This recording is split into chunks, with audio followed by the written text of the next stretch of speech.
जय श्री राम।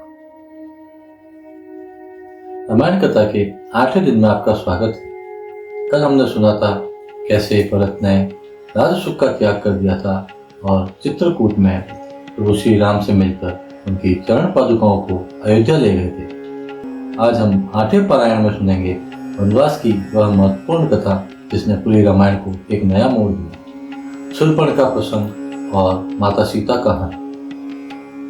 आइए आज के इस प्रसंग की शुरुआत करने से पहले हम उस अदृश्य शक्ति को प्रणाम करते हैं जिसने रामायण के प्रत्येक पात्र को अपने अपने कर्तव्य और धर्म का पालन करने के लिए प्रेरित किया।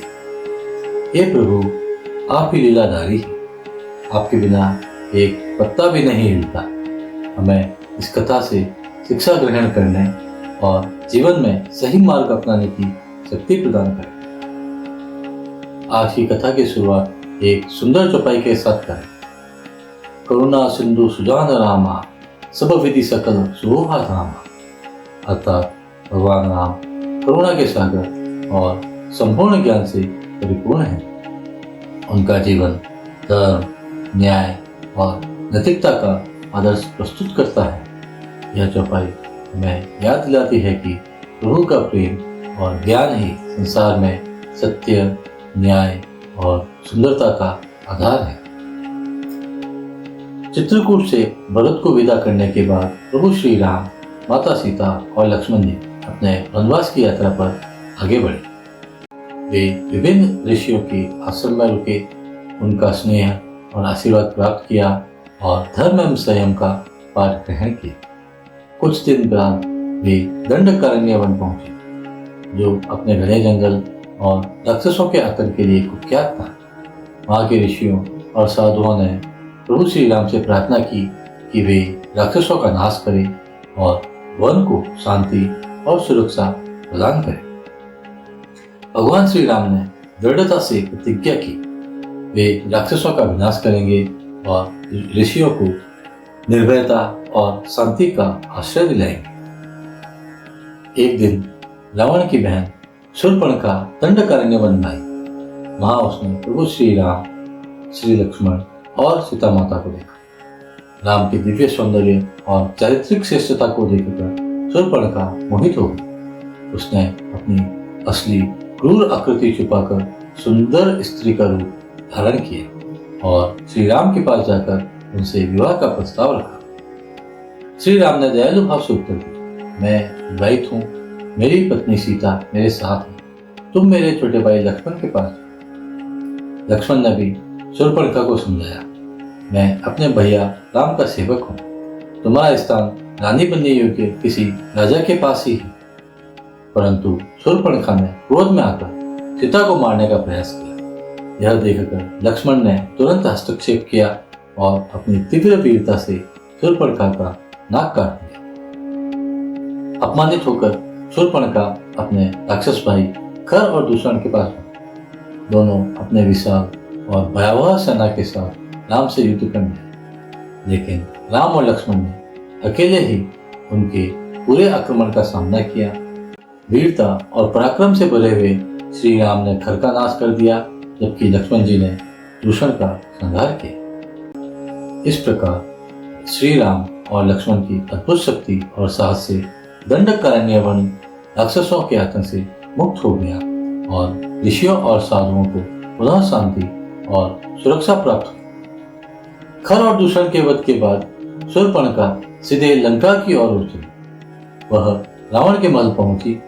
अपने घृणा और लालच भरे स्वर में श्री राम के पराक्रम का वर्णन करने लगी। उसने रावण से कहा, भाई रावण, वह राम ने मुझे अपमानित किया। उनकी पत्नी सीता अद्भुत सुंदरता की धनी है। यदि आप उन्हें हरण कर लें तो आप तीनों लोकों में सबसे महान और शक्तिशाली राजा बन जाएंगे। रावण ने यह सुनते ही क्रोध और लालच दोनों में फट पड़ने का अनुभव किया। सीता के रूप का वर्णन सुनकर उसकी आंखों में दीप्ति और मन में वासना का ज्वार उठ गया। उसकी शक्ति और स्वार्थ ने उसे तुरंत कार्य करने के लिए प्रेरित कर दिया। रावण ने अपने मामा मरीच को बुलाया। मारीच ने पहले रावण को समझाया, महाराज, राम से वैर मत करो, उनके धर्म और पराक्रम से लड़ना व्यर्थ है। परंतु रावण अपनी इच्छा और अहंकार में अडिग रहा।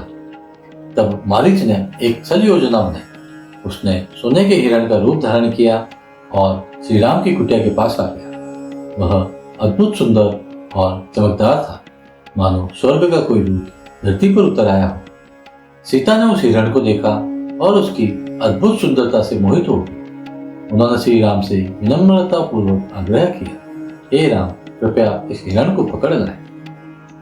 राम ने उनका अनुरोध स्वीकार किया और हिरण का पीछा किया। हिरण श्री राम को धीरे धीरे दूर जंगल की ओर खींचता चला गया। अंत में जब हिरण पर्याप्त दूर पहुंच गया तो श्री राम ने अपने तेजस्वी बाण से उसे मार डाला। मरते समय मारीच ने राम की आवाज में हे लक्ष्मण, हे सीते कहकर पुकारा, जिससे लक्ष्मण जी और माता सीता को भ्रम हुआ और योजना सफल हुई। आवाज सुनकर लक्ष्मण परेशान हो गए। उन्होंने श्री राम की सहायता के लिए जाना चाहा। सीता ने उन्हें जाने को कहा पर लक्ष्मण नहीं माने। तब सीता ने उन्हें कुछ कटु शब्द कहे, जिससे लक्ष्मण विवश होकर श्री राम की खोज में निकल पड़े। जाने से पहले लक्ष्मण ने कुटिया के चारों ओर एक सुरक्षा रेखा खींची, जिसे लक्ष्मण रेखा कहा गया। यह रेखा इतनी पवित्र थी कि सीता को इसके पार जाने से मना किया गया। इसी अवसर का लाभ उठाकर रावण सन्यासी के वेश में सीता के पास आया। सीता ने उसे सन्यासी समझकर भिक्षा देने के लिए लक्ष्मण रेखा पार कर दी। तभी रावण अपने असली रूप में प्रकट हुआ और बलपूर्वक माता सीता का हरण कर लिया। वह उन्हें अपने पुष्पक विमान में बैठाकर लंका की ओर उड़ चला। इस प्रकार 8वें दिन की कथा में हमने सुना राम का वनवासी जीवन, शूर्पणखा का प्रसंग, खरदूषण का वध, मारीच का छल और रावण द्वारा माता सीता का बलपूर्वक हरण। कल हम रामायण के अंतिम दिन की कथा में सुनेंगे हनुमान जी की भक्ति, लंका दहन और रावण वध। आज का उपाय लक्ष्मी प्राप्ति और स्थायी संपन्नता के लिए। जैसे अयोध्या और मिथिला का संगम हुआ और दोनों परिवार समृद्ध हुए, वैसे ही आप 7 प्रकार के अनाज की एक पोटली बनाकर घर के ईशान कोण में गाड़ दें। यदि गाड़ना संभव न हो तो उसे किसी सुरक्षित स्थान पर छिपा दें, ताकि किसी की दृष्टि उस पर न पड़े। इससे घर में दरिद्रता दूर होगी और माता लक्ष्मी स्थायी रूप से आपके घर में वास करेगी। जय श्री राम।